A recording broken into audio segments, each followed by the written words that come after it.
Kalau Hasan bin Sabit membuat puisi, itu baru saja 1 jam itu sudah ribuan orang yang antrian membacanya di depan pintu Ka'bah. Dipanggil Hasan bin Sabit oleh Abu Jahal dan Abu Lahab. Apa kata Abu Jahal? Kata Abu Lahab, kalau engkau mau menulis puisi tentang buruknya Muhammad, engkau jelek-jelekkan Muhammad dalam puisimu, falahu alfal ibla, engkau akan kami beri 1000 ekor onta. Baik, deal. Hasan bin Sabit dengan Abu Jahal dan Abu Lahab dari balik gunung diintai Nabi Muhammad. Matahari akan terbenam, maghrib akan masuk itu tuh di waktu senja itu. Lewat Nabi nampak deh Hasan bin Sabit sendirian saja. Nabi lewat seorang dari jauh, nampak deh Hasan bin Sabit. Mulai mata Hasan bin Sabit menatap wajah Nabi Muhammad SAW. Tak berkedip sedikit pun mata Hasan bin Sabit. Terus diikuti Nabi tak tahu kalau Nabi sedang diintai oleh Hasan bin Sabit. Diikuti terus matanya Hasan bin Sabit memandang wajah Nabi Muhammad. Tak berkedip sedikit pun sampai lewat, sampai jalan, sampai hilang. Sampai tak nampak lagi Nabi Muhammad. Dah tak nampak lagi Nabi Muhammad, ditulislah puisi oleh Hasan bin Sabit. Wa ajmalu minka lam tara qattu aini, wa ahsanu minka lam talidin nisa'u, mubarra'an min kulli aibin, ka'annaka qad khuliqta kama tasha'u. 4 bait syair. Setelah itu ditulis oleh Hasan bin Sabit, digantung langsung di depan pintu Ka'bah. Bukan penghinaan kepada Nabi dalam puisinya, tapi pujian kepada Nabi dalam puisinya. Bayangkan, tidak berbicara apa-apa Nabi dengan Hasan bin Sabit. Hasan cuma memandang wajah Nabi SAW.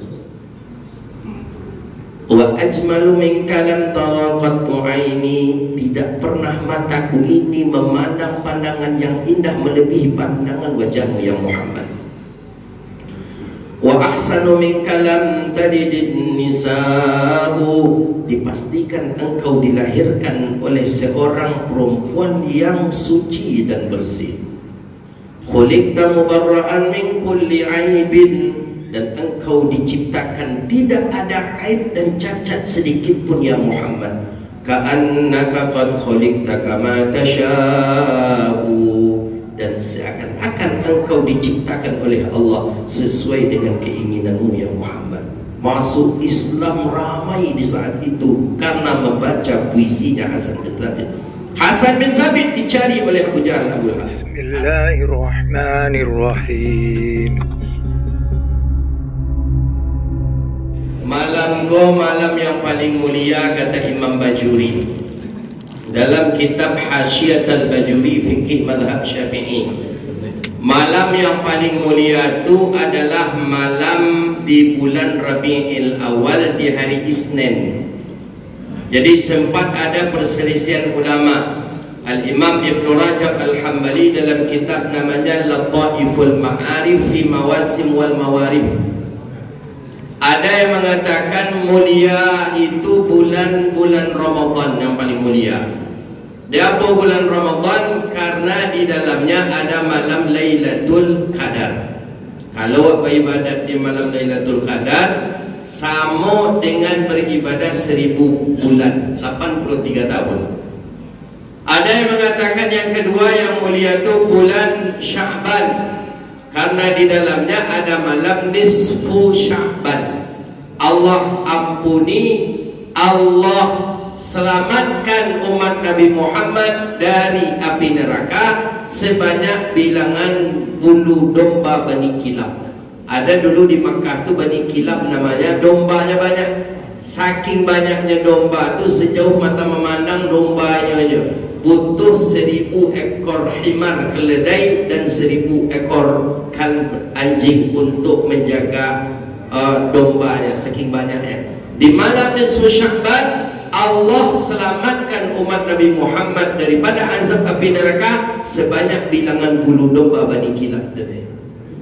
Ada yang ketiga mengatakan yang mulia itu bulan Rajab, karena di dalamnya ada malam yang disebut dengan malam Isra wal Mi'raj. Allah berangkatkan Nabi ke atas langit, Sidratil Muntaha dan Mustawa. Tiba pendapat yang keempat, katanya yang paling mulia adalah bulan Rabiul Awal. Ini bulan Rabiul Awal itu yang paling mulia. Kenapa bulan Rabiul Awal? Laulaha ma syarafa kulluh. Kalau bukan karena malam Rabiul Awal, kalau bukan karena bulan Rabiul Awal, tidak akan ada kemuliaan-kemuliaan pada bulan-bulan yang lain. Tak akan ada Ramadan, tidak akan ada Sya'ban, tak akan ada Rajab. Kenapa? Karena bulan itu ada disebabkan karena adanya orang dilahirkan dalam Rabiul Awal. Siapa orangnya? Nabi Muhammad sallallahu alaihi wasallam. Jadi kalau tidak ada bulan Rabiul Awal, tak akan ada Ramadan, tak akan ada Sya'ban, tak akan ada Rajab. Karena itu semua karena adanya Nabi Muhammad sallallahu alaihi wasallam. Maka oleh karena itu bulan yang paling mulia bulan Rabiul Awal. Imam Bajuri mempertegas di dalam hasyiah beliau, Hasyiat al-Imam al-Bajuri. Tradisi peringatan Maulid Nabi hari ini wajib untuk kita peringati. Bukan lagi perkara bid'ah, hendak. Kini kolah wajib. Dulu orang tua-tua kita dulu pas peringatan Maulid Nabi kok kita disuruh datang ke masjid, disuruh di bait Maulid Nabi, pakai berzanji, di menasah, di dayah, di masjid, di buat ama-ama di rumah. Ada nama buat onde-onde, ada nama buat lopek, ada nama buat wajib, ada nama buat lamang, bawa ke masjid itu. Untuk apa tu? Begitulah inginnya memperingati Maulid Nabi. Diajarkan ke anak-anak, awak ketika nak makan, anak boleh kata? Tak, baik ke masjid, di masjid makan beko kata. Jadi itu mak-mak awak dulu mengajar kita, nenek-nenek dulu. Sehingga ada di daerah kita, daerah Tapung tu, itu daerah Rahil ada juga tu. Makanan tu keluarnya cuma di bulan Rabiul Awal saja. Sama orang Mesir ada juga makanan satu khas itu. Itulah makanan tu kalau orang Tapung bilang hasidah namanya. Makanan hasidah Tapung yang ada dietnya bawang-bawang. Itu dulu peringatan Maulid aja adanya tu. Kalau orang Rahim bilang tu makanan daerah Kubu, katanya tu kue itu namanya kue qasidah. Karena memang orang dulu pas Maulid Nabi sambil berqasidah. Dulu terang ada dulu kata-kata, mari baca salawat Nabi agar kita semua mendapat syafaatnya dari Nabi Muhammad, Rasul pemimpin umat yang membawa amanat untuk para umat. Marilah hai kawan. Setelah itu tengok apa bait lagunya. 12 Rabiul Awal jatuh pada hari Isnin, Nabi Muhammad dilahirkannya. 571 Masehi di kota Mekah pada tahun Fil. Tunjuk kasidah dibunyikan ketika Maulid Nabi. Ada kasidah tua dengan gini lah. Enggak, gini lagu Cenggarong aja lagu nama gini. Faham pun ada dulu orang tua kita dulu ilmunya membuat kasidah, membuat lagu, membuat bait syair, tapi ada ilmu di dalam. Ada ilmu dari situ ada dapat. Walaupun orang tu nak sekolah, nak tamat SD, nak pandai membaca, tapi tahunya Nabi Muhammad lahir 12 bulan Rabiul Awal di hari Senin di kota Mekah tahun Fil. Tahunya kenapa? Karena setiap peringatan Maulid Nabi itu yang dibaca, yang dikasidahkan dahulu ketika memperingati Maulid Nabi sallallahu alaihi wasallam. Ini tidak ada tradisi itu lah, mulai hilang. Mungkin anak-anak kita di rumah orang-orang tak ingat tahu bila Nabi kita lahir, bila, di mana tampaknya, hari apa, mungkin dia tak tahu. Apalagi dengan adanya aliran baru tu. Yang kata Ketua MUI, Ketua Umum MUI DKI Jakarta Gus Faiz katakan, kini itu ada aliran baru. Nama aliran tu Islam Protestan. Apa tugas kecil malah Islam Protestannya Islam tapi suka protes. Orang maulid Nabi nya protes. Orang tahlilannya protes. Orang baca yasinan protes. Antu protes dek gara-gara itu itulah tu maka mulai hilang tradisi-tradisi maulid Nabi kita sallallahu alaihi wasallam. Mengapa Nabi harus kita rayakan? Mengapa maulid Nabi mesti harus kita ingat? Allah Ta'ala suruh dalam Al-Quran itu. Apa kata Allah? Kul bifadlillahi wa birahmatihi falyafrahu. Katakanlah dengan rahmatnya Allah, dengan karunia-Nya Allah, falyafrah. Yafrah, kita bergembira. Bergembira karena lahirnya Nabi Muhammad sallallahu alaihi wasallam. Apalagi kita bergembira bukan sekedar Nabi lahir, tapi kita dijadikan sebagai umat Nabi Muhammad sallallahu alaihi wasallam. Dalam riwayat hadis, ketika Nabi sallallahu alaihi wasallam dilahirkan, Nabi lahir di hari Senin. Hari Isnin hari mulia. Hadis sahih dalam Sahih Muslim. Ketika Nabi ditanya, ya Rasulullah, kenapa engkau puasa hari ini? Kata Nabi, ulidtu hadzal yaum. Aku dilahirkan pada hari ini, kata Rasulullah. Hari itu hari Isnin. Maka hari Senin itu letaknya setelah hari Ahad, bukan setelah hari Selasa. Ahad setelah Ahad Isnin. Isnin artinya dua, Ahad artinya satu. Allah Ta'ala tidak ingin Nabi Muhammad jauh daripada Allah. Maka kalimat yang keluar dari mulut Bilal bin Rabah dicambuk, dipukul. Apa? Ahad, Ahad, Ahad. Setelah Ahad, hari Isnin. Hari itulah Nabi Muhammad sallallahu alaihi wasallam dilahirkan. Maka hari Isnin adalah hari yang mulia. Nah, ketika Nabi lahir, syajaratun khudu' wa likulli hamlin murdi'. Disebutkan dalam Rawi Barzanji, ketika Nabi lahir, pagi itu batang kayu pohon khudu'. Khudu' itu turun, bukan layu beda, tapi khudu' itu lebih kepada turun ke bumi dia.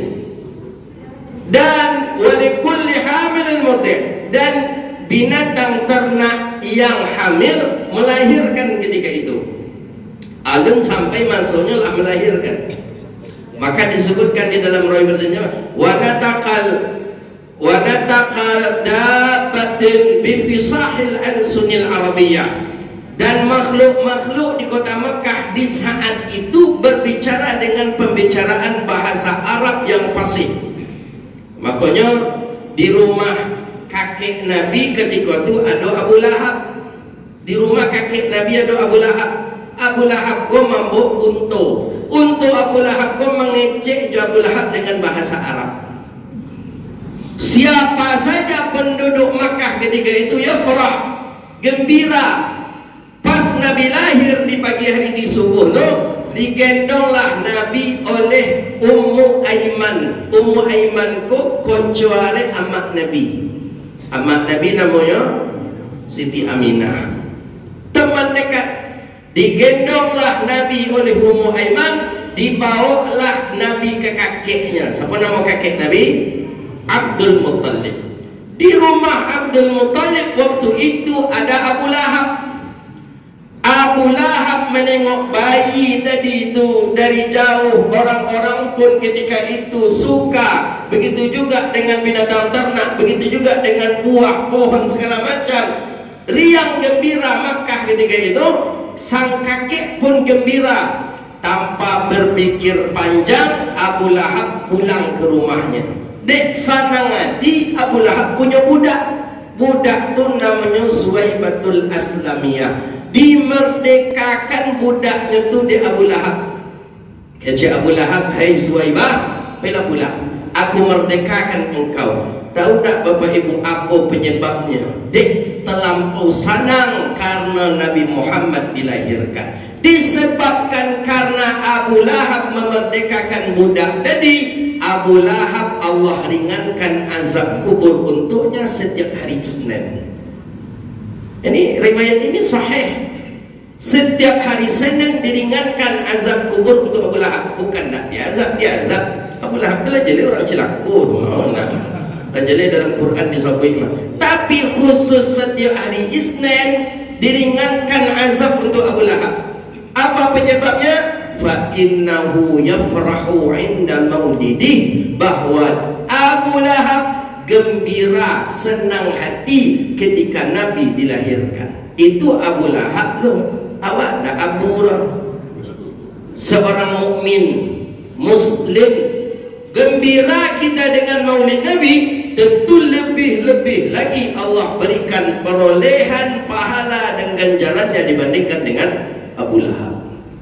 Nah, makanya kita peringati maulid. Kenapa kok harus diperingati betul? Siapa Nabi itu? Kok ada je orang yang Islam Protestan tadi itu? Muhammad tu manusia biasa, nyok sama je awak gitu. Muhammad makan, awak makan. Muhammad punya anak, awak punya anak. Muhammad sakit, awak sakit. Muhammad menikah, awak menikah. Jadi awak kau sama je Muhammad kecilnya. Tak perlu Sayyidina, tak perlu diagung-agungkan mana Muhammad tu. Dia awak je nyok kecilnya. Termasuk mereka protes maulid Nabi ini karena beranggapan Nabi Muhammad itu orang biasa. Nah, awak dah berapa tahun nak mengaji hadis? Tahu kita Nabi itu orang luar biasa. Setiap Jumat subuh baca hadis. Setiap Jumat.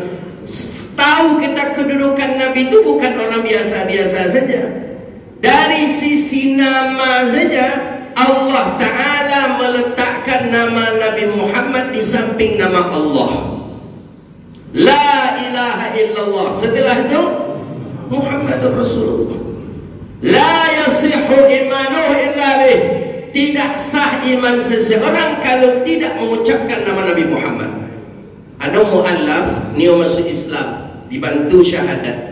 Jie asyhadu an la ilaha illallah je niyonya. Asyhadu anna Muhammadar Rasulullah niyonya membaca la yasihu imanuhu. Tak sah imannya.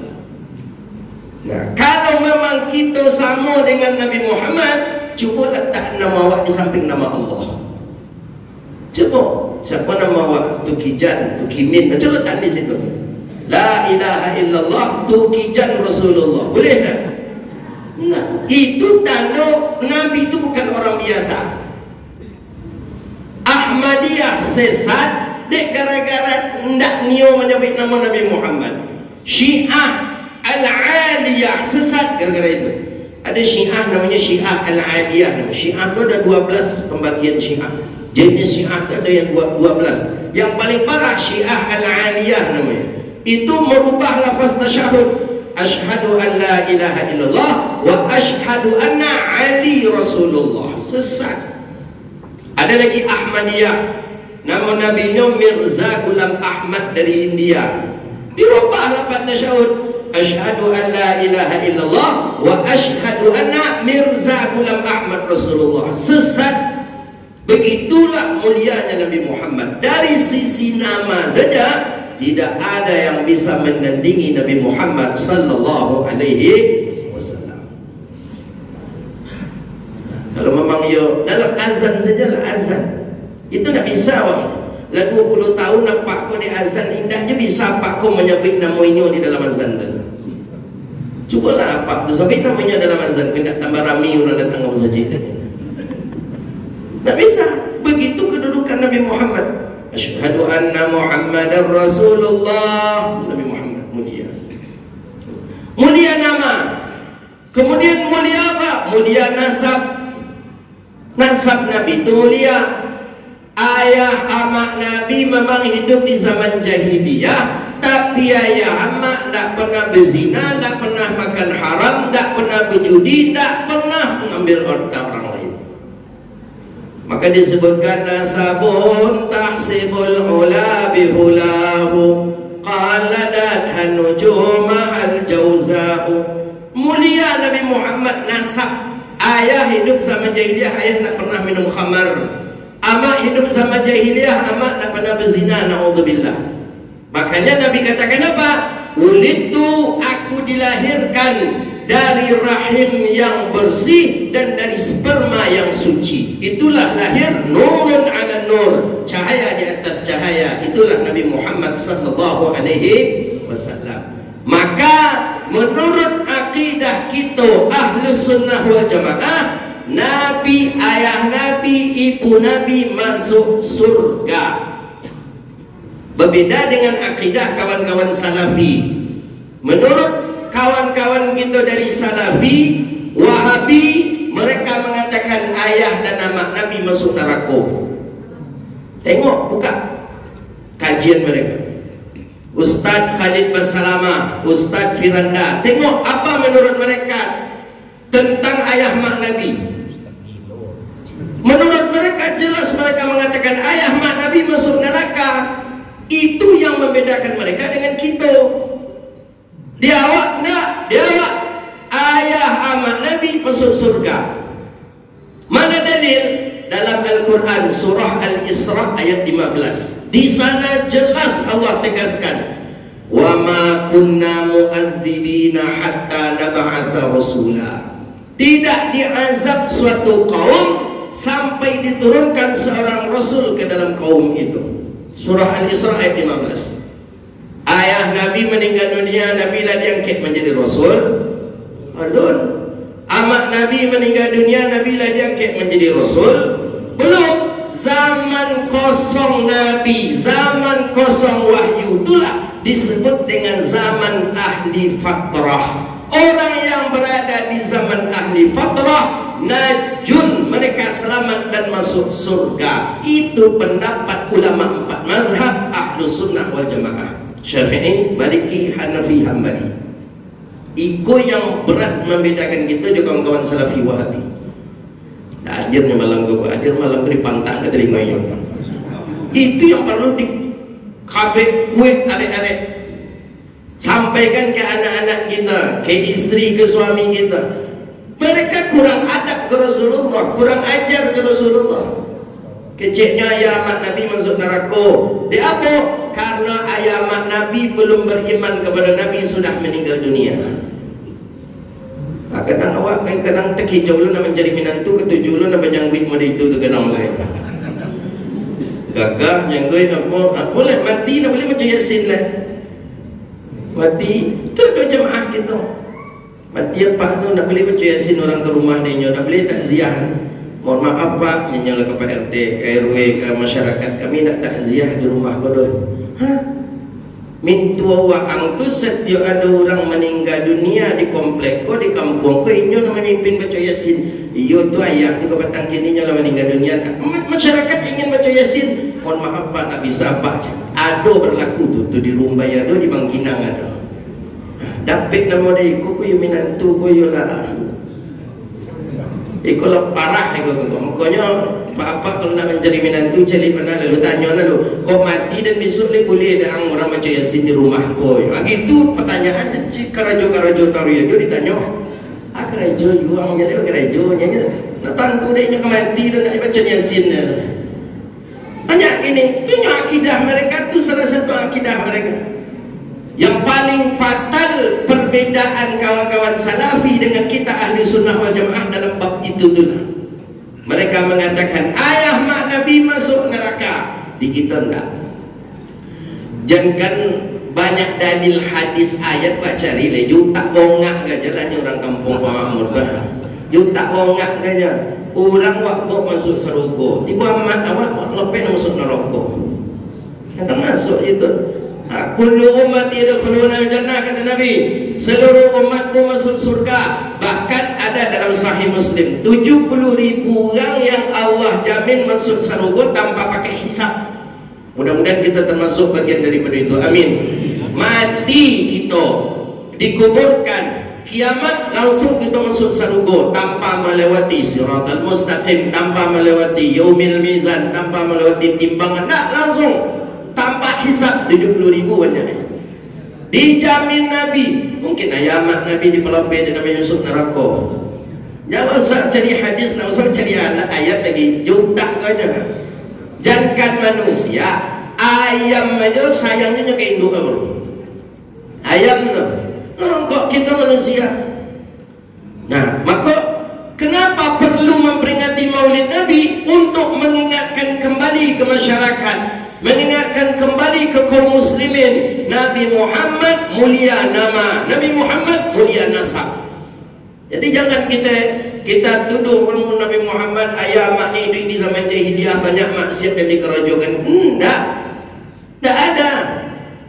Nabi katakan, aku dilahirkan dari rahim yang suci, dari sperma yang suci, dari rahim yang bersih. Lahirlah nurun ala nur, cahaya di atas cahaya. Itulah Nabi Muhammad sallallahu alaihi wasallam. Nabi Muhammad mulia, nama mulia, nasab apa Nabi lah? Mulia jasad. Jasad Nabi mulia. Buka hadis dalam Sahih Bukhari, buka hadis dalam Sahih Muslim, buka hadis dalam Sahih Imam Ibn Khuzaimah, Imam Ibn Hibban. Mulia jasad Nabi. Jangankan perkara yang biasa, perkara yang hina saja di tubuh kita, tapi ada di tubuh Rasulullah menjadi mulia. Apa contoh? Air liur. Air liur waktu kan tak najis, tapi hina. Tado hina, orang meludah, dibawa di angin air liurnya tadi. Karena mungko awak dah singgung tak kira-kira? Kalau tak dah singgung, dia cuba ni duduk ke angin gini lah. Tersinggung pak. Padahal ada orang tu menyinggung kita dah. Dia meludah ada yang puh katanya. Cuma dia angin dari ke situ, karena tersinggung tu pak. Orang ajar baca boleh meludah dan dia air liur. Hina, tapi berbeda dengan air liurnya Rasulullah sallallahu alaihi wasallam. Air liur Nabi, buka hadis dalam Sahih Bukhari.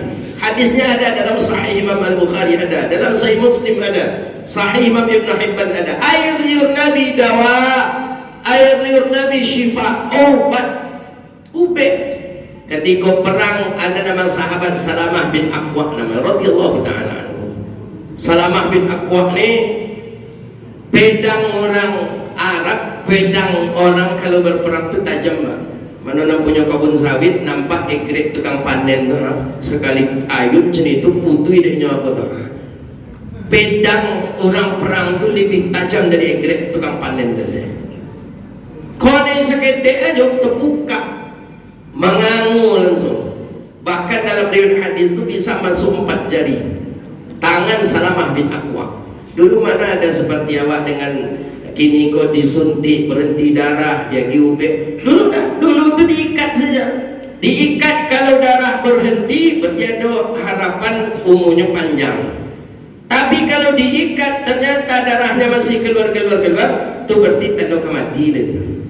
Salamah bin Aqwa dah diikat, dia terlampau bodang, darah tak berhenti, mengalir terus. Akhirnya Salamah bin Aqwa mencari Rasulullah. Kau sedang perang berkecamuk di Madinah. Dicari Rasulullah, di mana Nabi? Di mana Rasulullah SAW? Nampak baginda Nabi, dibawalah ke Salamah bin Aqwa. Ya Rasulullah, ya Rasulullah, ya Rasulullah, bantuku ya Rasulullah. Tengok di Nabi undi gadang. Apa yang dilakukan Nabi? Hadisnya sahih, boleh dicek nanti tentang riwayat Salamah bin Aqwa. Diludahi oleh Nabi tangan Salamah bin Aqwa. Setelah Nabi ludahi, Nabi langsung sehat dan tidak berbekas sedikit pun. Tuh, air liur Nabi jadi ubek. Awak mau dia apa? Dan mengaku-ngaku sama je Nabi sama je awak tadi, air liur apa? Nah, makanya orang tua dulu kalau luka dah jatuh disuruh lagi air liur dulu. Cuma tak langsung sehat dari infeksi lo kat 3 hari dulu. Ingat? Ingat waktu kecil-kecil dulu tu jalan berlari tak terjatuh. Kalau orang Padang jadi tataruang je lah. Tataruang mah luka lutut atau lagi ludah bagi jadi utah. Cuma tak langsung sehat, Nabi langsung sehat. Itu bedanya air liur Nabi. Mana riwayat hadis lagi? Sayyidina Ali bin Abi Talib, hadis juga ada dalam Sahih Bukhari. Sayyidina Ali bin Abi Talib sakit mata, ramat namanya. Sakit mata, merah matanya. Nabi menyuruh kita rapat malam ke Cik Rasulullah. Ya, datang sahabat. Silih berganti datang sahabat ke masjid rapat. Minantu ulun datang lah. Ali bin Abi Talib ulun datang. Jadi ke Cik Nabi, aina Ali? Ali mana ke Cik Rasulullah? Ali ramat ya Rasulullah ke Cik sahabat kau yang baik. Baik, setelah selesai rapat, Nabi pulang. Nabi singgah ke rumah Fatimah yang istrinya Sayyidina Ali bin Abi Talib. Sayyidina Ali, Nabi tanya ke Fatimah, ada Ali? Ada ya Rasulullah. Keluarlah Ali bin Abi Talib. Mata dalam keadaan bengkak, mata merah. Sayyidina Ali bin Abi Talib. Apa Nabi lakukan? langsung Nabi ludahi mata Ali bin Abi Thalib. Sehat ketika itu juga. Itu hebatnya air liurnya Nabi sallallahu alaihi wasallam. Kalau awak sakit mata orang rumah, cuba ludahan beliau. Entah membongkak boleh tak? Untuk masehat. Nah, air liur. Tengok mulia Nabi. Kita cari yang hina-hina, yang kotor di diri kita. Keringat arik. Keringat Nabi ketika tidur siang. Nabi lalok 3 kali dalam sehari. Bila lalok Nabi, qailulah, istirahah, isti'adah. Qailulah 1 jam setengah menjelang zuhur masuk, kau nak lalok qailulah. Lah pernah mensyarahkan hadis ini tentang tidur qailulah. Manfaatnya buat tahajud. Cuba Pak Ibu lalok sebelum zuhur masuk, 1 jam, setengah jam menjelang zuhur masuk. Itu tidur qailulah itu kuat, nanti badan, mata terbuka, badan pun terasa fresh ketika bangun untuk tahajud. Jadi tidur qailulah itu untuk tahajud. Tapi memang 1 jam atau setengah jam menjelang zuhur masuk. Jangan ketika 5 minit menjelang zuhur masuk tu tak tu lolok kaulah namanya. Karena jagonya beko pas orang azan asar masalah nilai. Nah kan ada kena zuhur, hilang zuhurnya tu.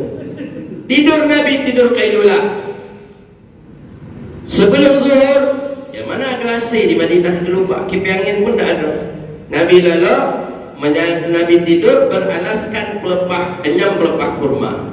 Banyak keringat Nabi di siang itu. Diambillah keringat Nabi itu pakai kapas. Ini hadisnya sahih dalam Sahih Imam Ibn Hibban dan Sahih Ibn Khuzaimah. Dimasukkan ke dalam botol kecil, ada botol ketek. Diambil keringat Nabi juga dengan kapas, dimasukkan ke dalam botol kecil tadi. Lah mana botol kecil tadi ditutup, diselipkan di dinding rumah Nabi. Seminggu, 2 minggu baru nampak Nabi. Nabi ambil, Nabi buka. Ketika Nabi buka, syadidur rih, keluar aroma baun, parfum harum. Bahkan disebutkan dalam riwayat hadis, ahlal Madinah yarihun, seluruh penduduk Madinah menghirup bau parfum itu. Jadi kata Nabi, mahara, ini parfum ini siapa yang punya? Kata Rasulullah. Kata Ummu Sulaim yang ada dekat itu, ana ya Rasulullah. Aina tashtari? Engkau beli di mana? Kata Ummu Sulaim, ashtari syekh. Aku tak beli di mana-mana ya Rasulullah. Aina wajati? Di mana engkau dapat? Ummu Sulaim disenyum. Kata Ummu Sulaim, 5 ya Rasulullah. Ada apa ya Rasulullah? Kata baginda Nabi, ma arihtu raihatan syadidatan ladzizna min hadha. Aku tak pernah menghirup parfum yang lebih segar, yang lebih nikmat melebihi ini, kata Rasulullah. Ini parfum yang lebih lezat, ini parfum yang lebih nikmat, kata Rasulullah. Ishtariyun li, berikan aku parfum ini, kata Rasulullah SAW. Ummu Sulaim senyum. Kata Ummu Sulaim, hadza min ariqika syarif. Ini adalah keringat engkau ya Rasulullah. Keringat Nabi bau parfum. Nah, kira-kira dan Islam Protestan tadi label parfum keringatnya. Hadis sahih. Kita ada di sekolah naik keringat pun parfum. Nah, buat penggotah abang tapai dengan keringat Nabi. Nah, makanya sesuai dengan sebuah nazam dalam kitab Muraqil Ubudiyah Syarah Bidayatul Hidayah Imam Ghazali, apa kata sebuah syair, wa ma waqa'at zubabatun abadan fi jismihil hasani, wa ma waqa'at, dan tubuh Nabi yang mulia tidak dihinggapi oleh lalat sedikit pun. Lalat, zubab itu bahasa Arab, bahasa Indonesianya lalat. Kalau bahasa awaknya langau.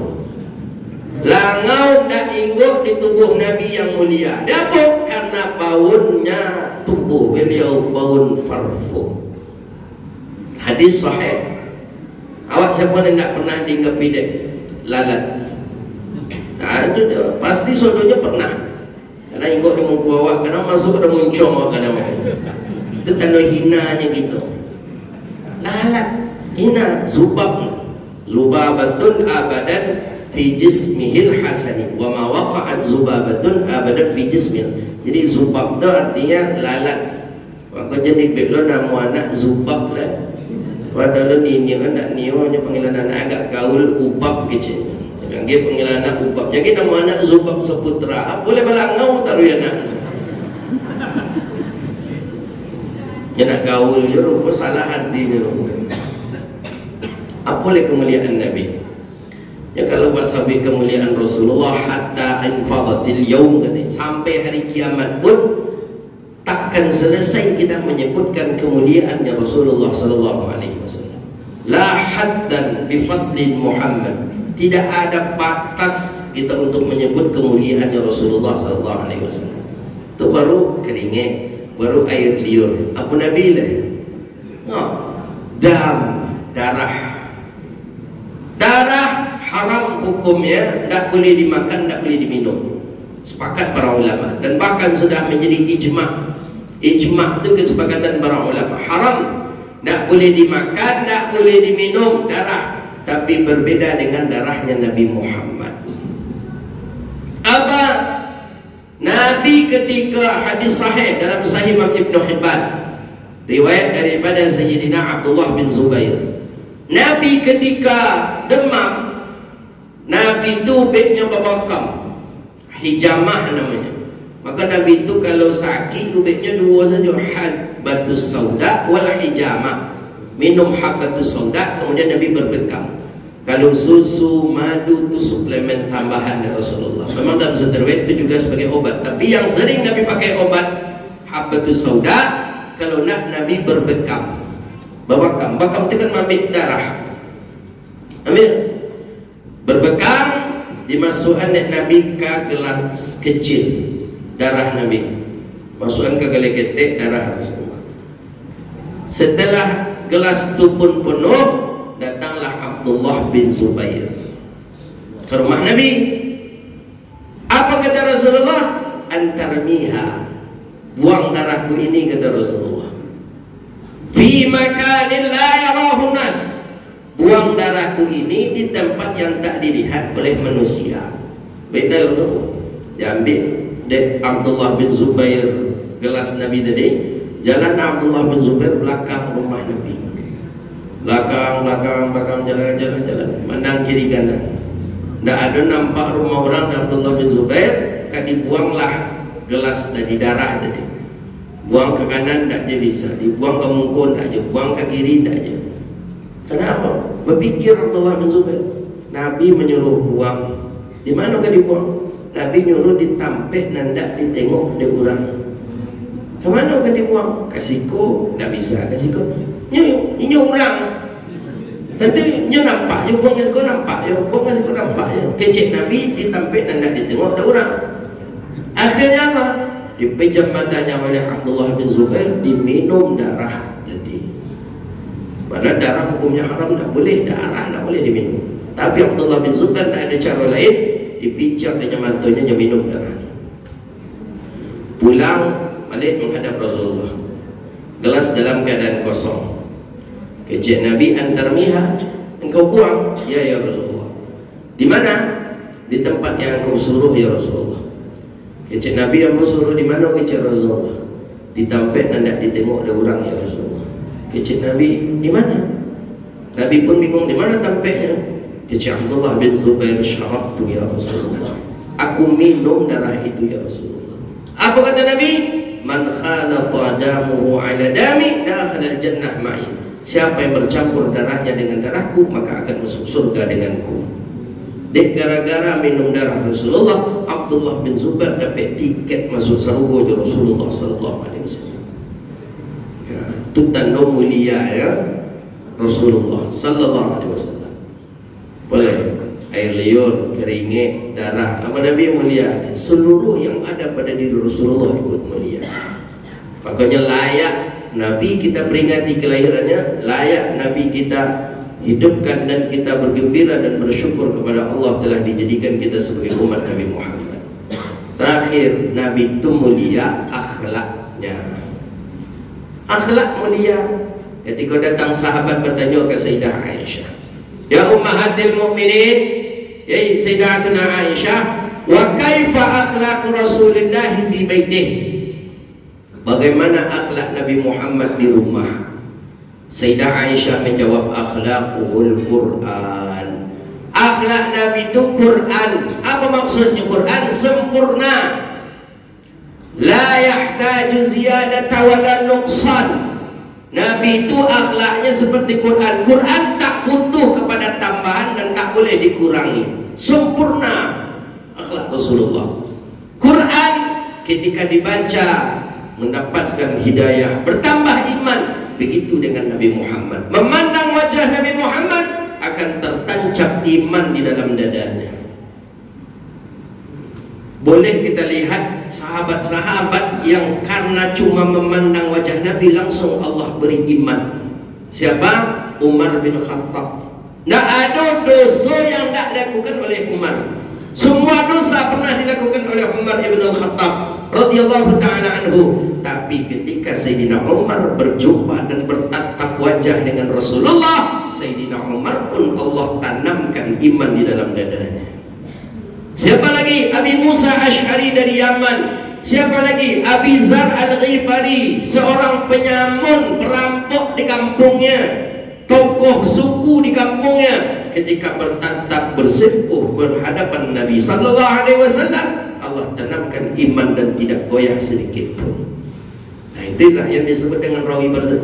Ma ra'a wajhaka ya As'ad ya Karim al-walidaini hauduka sawfin mubarak wirduna yawman nusuri. Allah ya Nabi. Nabi Muhammad memandang wajah Nabi akan Allah yas'ad, akan penuh dengan kegembiraan di dalam hatinya, dan Allah tanam iman dan tak pernah tergoyahkan iman itu. Kita berdoa kepada Allah, mudah-mudahan Allah halalkan mata kita memandang wajah Nabi Muhammad sallallahu alaihi wasallam. Allah izinkan kita berjumpa dengan Nabi Muhammad. Allah izinkan kita berjumpa dengan Nabi Muhammad dunia atau akhirat. Dunia mungkin dengan mimpinya, akhirat Allah masukkan kita ke dalam surga bersama Nabi Muhammad sallallahu alaihi wasallam. Ada seorang penyair hebat namanya Hasan bin Sabit namanya. Hasan bin Sabit ini seorang kafir, belum masuk Islam waktu itu. Tapi beliau ini orang yang paling pintar menulis puisi. Jadi dulu di Makkah itu hiburan orang puisi. TV tidak ada, YouTube tidak ada, WhatsApp tidak ada, Facebook tidak ada, TikTok apalagi tidak ada dulu di Makkah. Jadi caranya hiburan masyarakat apa? Puisi. Ditulis puisi, digantung di depan pintu Ka'bah. Ditulis puisi, digantung di depan pintu Ka'bah. Itu ramai yang membaca, antrian bersama-sama. Fotokopi tak ada masa itu, dia jadi terpasuk bersama-sama membaca itu. Yang paling viral, yang paling bagus, yang paling banyak masanya peminatnya membaca puisi itu, kalau yang menulis puisi itu namanya Hasan bin Sabit, ahli syair di Makkah. Kalau Hasan bin Sabit membuat puisi itu baru saja 1 jam itu sudah ribuan orang yang antrian membacanya di depan pintu Ka'bah. Dipanggil Hasan bin Sabit oleh Abu Jahal dan Abu Lahab. Apa kata Abu Jahal? Kata Abu Lahab, kalau engkau mau menulis puisi tentang buruknya Muhammad, engkau jelek-jelekkan Muhammad dalam puisimu, falahu alfal ibla, engkau akan kami beri 1000 ekor onta. Itu Pak hadiahnya Pak. Tapi buat puisi tentang buruknya Muhammad, jeleknya Muhammad, 1000 kunto. Saya kunto Pak 70 juta Pak. 1000 berapa bitinya itu? Kalau 100 70 juta 7 1070 miliar. Oh mak 70 miliar duduk jadi wakil gubernur tuh kali itu. Oh bupati baru tahu. Bupati, cuma makmur bupatinya. Bupati bisa lah, wali kota bisa lah. Tapi kalau gubernur nak jawab dalam Muhammad. Wali kota nak dapat. Wali kota nak dapat dah. Bupati Kampar. Oh, maaf Bupati Kampar bisa 70 miliar Pak untuk Hasan bin Sabit. Cuma menulis puisi tentang buruknya Muhammad. Baik, deal Hasan bin Sabit dengan Abu Jahal dan Abu Lahab. Di balik gunung ni hadisnya sahih ni. Di balik gunung nyetunggulah alun tabik matahari lah, pagi-pagi subuh-subuh lah ditunggu di Hasan bin Sabit dari balik gunung. Biasanya Nabi lewat lembah tu tadi, ada di Makkah itu. Kini letaknya di belakang Jabal Abi Qubais, di belakang rumah raja kan ada gunung tu, arah Azia. Disitulah kita duduk Hasan bin Sabit. Ada tipu tapi mataharinya lah duduk di situ. Kau menunggu Nabi Muhammad lewat. Alat tulis dah disiapkan untuk kan menulis puisi. Jadi rupanya orang puisi itu nyolah nampak, nyobayangkan baru dia bisa menulis. Nampak pegunungan, di baliknya ada pulau pantai, bisanya menulis puisi. Itu orang puitisi seperti itu. Dari balik gunung diintai Nabi Muhammad. Pagi, siang, ada Nabi kau lewat. Sampailah sore tak ada Nabi kau lewat. Kau diintainya tadi kau dari balik gunung. Matahari akan terbenam, maghrib akan masuk itu tu di waktu senja itu. Lewat Nabi nampak dia Hasan bin Sabit sendirian saja. Nabi lewat seorang dari jauh, nampak dia Hasan bin Sabit. Mulai mata Hasan bin Sabit menatap wajah Nabi Muhammad SAW. Tak berkedip sedikit pun mata Hasan bin Sabit. Terus diikuti Nabi tak tahu kalau Nabi sedang diintai oleh Hasan bin Sabit. Diikuti terus matanya Hasan bin Sabit memandang wajah Nabi Muhammad. Tak berkedip sedikit pun sampai lewat, sampai jalan, sampai hilang. Sampai tak nampak lagi Nabi Muhammad. Dah tak nampak lagi Nabi Muhammad, ditulislah puisi oleh Hasan bin Sabit. Wa ajmalu minka lam tara qattu aini wa ahsanu minka lam talidin nisa'u mubarra'an min kulli aibin ka'annaka qad khuliqta kama tasha'u. 4 bait syair. Setelah itu ditulis oleh Hasan bin Sabit, digantung langsung di depan pintu Ka'bah. Baru saja Hasan bin Sabit menggantung di pintu Ka'bah, orang dah ramai menunggu bacaan tulisannya, puisinya Hasan bin Sabit. Setiap yang membaca, keluar kalimat dari mulutnya, man huwa, siapa orang yang dimaksud oleh puisi Hasan bin Sabit? Siapa dia? Tambah ramai. Akhirnya ketika itu Hasan bin Sabit pun dicari oleh Abu Jahal dan Abu Lahab. Bukan penghinaan kepada Nabi dalam puisinya, tapi pujian kepada Nabi dalam puisinya. Bayangkan, tidak berbicara apa-apa Nabi dengan Hasan bin Sabit. Hasan cuma memandang wajah Nabi SAW. Wa ajmalu minka lam tara qattu aini, tidak pernah mataku ini memandang pandangan yang indah melebihi pandangan wajahmu ya Muhammad. Wa ahsanu minka lam talidin nisa'u, dipastikan engkau dilahirkan oleh seorang perempuan yang suci dan bersih. Khuliqta mubarra'an min kulli aibin, dan engkau diciptakan tidak ada aib dan cacat sedikit pun ya Muhammad.